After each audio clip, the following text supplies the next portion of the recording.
The atmosphere aboard Concordia was growing tense. The rumors surrounding humanity's arsenal of tools had spiraled out of control. What had begun as misunderstandings were now treated as dire warnings. In the Central Council chamber, the debate over human tools reached a boiling point. They must be banned, Sarith declared, their frills rigid with resolve. Humans cannot be allowed to carry their tools so freely. The potential for harm is too great. Ambassador Adam Sloan took a deep breath, his patience worn thin. How many times do I have to explain this? Tools are not weapons. They're for maintenance and repair. Lieutenant Carter used them to save Concordia twice now. Without her, we'd be breathing vacuum. Sarith waved a clawed hand dismissively. Yet even when your tools are used to help, they create chaos.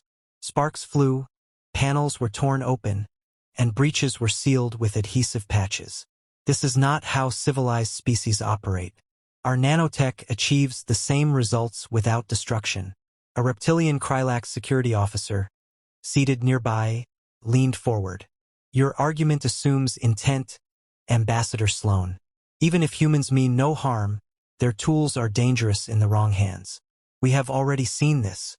My people are still repairing the storage bay wall after our experiment. Sloan's lips twitched in annoyance. Perhaps your people shouldn't play with things they don't understand. The chamber erupted in murmurs, and Sloan realized his mistake. He quickly added, what I mean is, humans have centuries of experience using these tools. We've mastered the balance of precision and force. If another species mishandles them, that's not a fault of the tools themselves. The murmurs died down, but Sarith wasn't done. Then perhaps humans should be the only ones to use these tools, but only under strict supervision. Before Sloan could respond, the doors to the chamber burst open. Lieutenant Mo Carter strode in, her expression a mixture of confusion and annoyance. You've got to be kidding me, she said, waving a summons in her hand. I got called up here because of my toolkit? Really? Lieutenant Carter, Sarith began, their tone dripping with condescension. We're discussing the inherent danger of your tools. Surely even you can see how they could be perceived as weapons. Mo raised an eyebrow and folded her arms. A screwdriver? A wrench? Duct tape? How exactly are these a threat? You think I'm going to fight someone with pliers? Sarith flinched slightly, as though the suggestion was plausible. Your creativity with these tools is precisely what makes them dangerous. Even now, you mock us with your defiance. Mo sighed. Look, if you're that worried, let me show you what these things actually do. A hammer drives nails. A screwdriver turns screws. Duct tape fixes everything. If we didn't have tools, this station would have fallen apart days ago. Enough, Sarith snapped. We propose a full restriction on human tools outside of emergencies. Mo's jaw clenched. You're tying our hands. The next time something breaks. Before she could finish, the station shuddered violently. The lights flickered, and alarms blared through the chamber. An automated voice boomed overhead. Critical failure in cooling systems. Core meltdown imminent. The council froze, fear rippling through the room. Sloan turned to Mo, his voice calm but urgent. Lieutenant, can you fix this? Mo glanced at him, then back at the stunned aliens. Not without my toolkit. All eyes turned to Sarith, who hesitated before reluctantly nodding. Fine, but if this goes wrong, humanity will answer for it. Mo didn't wait for more debate. She grabbed her toolkit and bolted for the cooling systems. The aliens watched her leave, their fear of her tools now mingled with desperate hope.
The corridors of Concordia were chaos.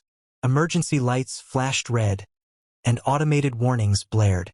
Core temperature rising. Critical systems failure imminent. Evacuate immediately. Lieutenant Mo Carter sprinted through the crowded hallways, toolkit in hand. Her heart pounded, but her mind was clear. She'd faced worse in her days working on decrepit Earth stations. This was just another stubborn machine that needed fixing, if she could get there in time. Behind her, Ambassador Sloan struggled to keep up, flanked by Sarith and the other council members. The alien representatives watched her with wary curiosity. Even now, their distrust lingered. As they reached the entrance to the cooling systems, a blast of heat hit them, making the group hesitate.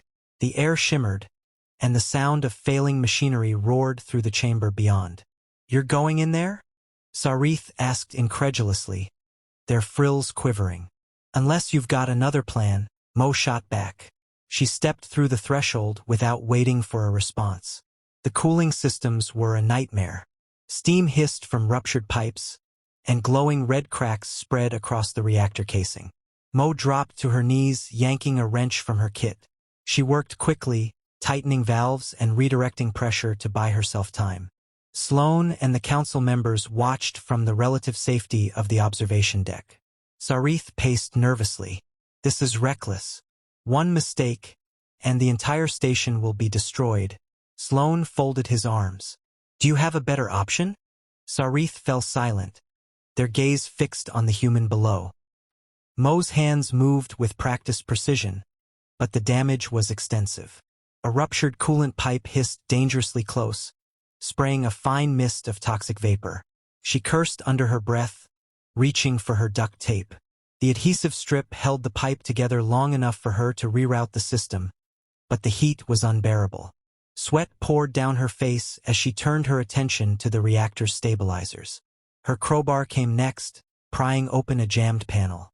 Inside, the stabilizer's wiring was a tangled, scorched mess. Sparks flew as she clipped and reconnected the circuits, ignoring the sharp sting when one of the wires burned her hand. Up on the observation deck, Sarith watched in stunned silence. Each tool Mo used seemed simple, primitive even, but she wielded them with an efficiency and confidence that was both terrifying and mesmerizing. "Is she winning?" Kthal asked, their reptilian tail twitching. "She's stabilizing the system," Sloan confirmed, though his expression betrayed his concern. "But she's cutting it close." With a final twist of her wrench, Mo sealed the last valve. The reactor's core shifted from an angry red to a steady blue, and the alarms silenced one by one. She slumped to the floor, breathing heavily, as the station's automated voice announced, "Core stabilized. Critical failure averted." The council members hurried down to meet her, their expressions a mix of awe and disbelief. Sarith hesitated before speaking. "You saved us." Again, Mo shrugged, wiping her forehead. "Just doing my job." Sloan smirked. "Still think her tools are weapons?" Saritha's frills fluttered in what might have been embarrassment. "Perhaps we misunderstood their purpose." "And yours?" Mo stood, her eyes hard. "Tools are tools. It's what you do with them that matters." The diplomatic space station Concordia was a marvel of engineering, floating serenely in neutral space. It served as a hub for galactic cooperation, where representatives of countless species worked together to maintain the fragile peace of the galaxy. Today, however, tensions were brewing, not between nations, but over something as mundane as a toolbox. Lieutenant Morgan Mo Carter had only been aboard for a week, representing humanity in Concordia's maintenance team. She wasn't a diplomat, but she embodied humanity's true contribution to the galactic community. Sheer resourcefulness. For the most part, her tools drew only passing glances from the station's other inhabitants. That changed the moment she crouched in front of an oxygen recycler, pulling out a crowbar. Across the room, Sarith, a diplomat of the Vrekkarn species, watched intently. The Vrekkarn were a cautious people, their culture rooted in precision and restraint. Their technology relied on nanobots and self-repairing systems, rendering manual tools obsolete for centuries. When Sarith saw Mo jam the crowbar into the stuck recycler panel, Their frills quivered in alarm. The human grunted, applying leverage. "Come on, you stubborn piece of junk." With a creak and a snap, the panel popped off, revealing a tangled mess of wiring. Sarith leaned closer to their colleague, a tall insectoid from the Zrithic species. "She's using a primitive bludgeoning tool to open a vital system." Their voice buzzed with concern. "Why would anyone carry such a thing unless it's meant for violence?" The Zrithic clicked their mandibles. "Perhaps it doubles as a weapon. Humans are known for versatility." Unaware of the scrutiny, Mo grabbed a pair of pliers and started rearranging the wires. Sparks flew as she muttered, "Not today, buddy. We're not having an oxygen crisis on my watch." The sparks drew gasps from the small crowd of aliens that had gathered. To Mo, it was just another day on the job. To the onlookers, it was chaos barely contained by sheer willpower. Moments later, the recycler hummed back to life.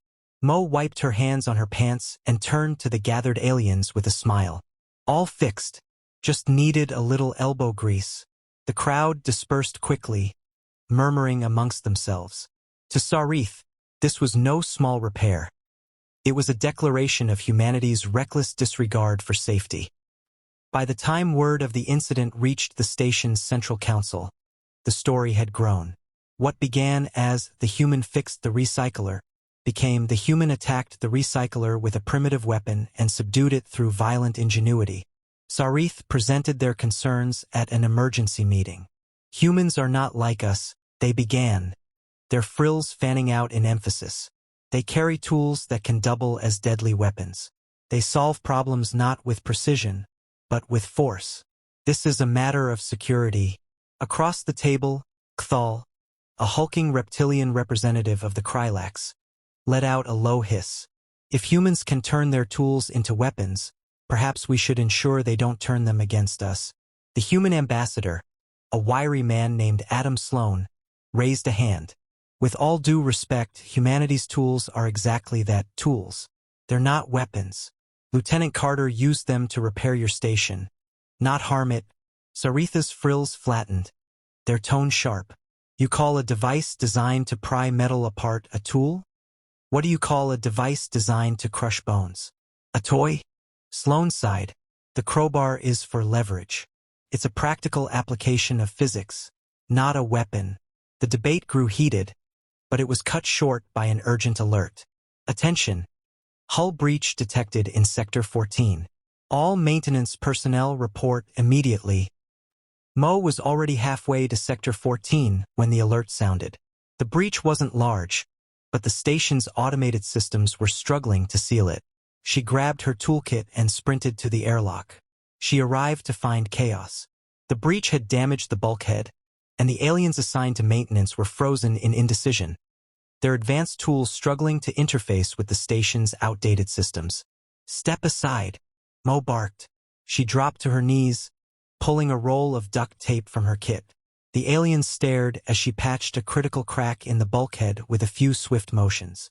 "That won't hold," Sarith protested. "It'll hold long enough," Mo shot back, reaching for a wrench. With practiced ease, she tightened a valve, redirecting the station's airflow to stabilize the sector. When the breach was finally sealed, Mo stood, dusting off her hands. "See? Easy." The aliens didn't see ease. They saw a human wielding tools like weapons to subdue the station itself. As she walked away, Sarith whispered to Kthal, "This is only the beginning." Word spread quickly through Concordia about the humans' arsenal. The incident at Sector 14, though resolved without casualties, had grown in the retelling. By the time it reached the ears of diplomats in the upper levels, the narrative had warped into something far more dramatic. "They say the human patched a hull breach with their bare hands," one Vrekkarn whispered to another.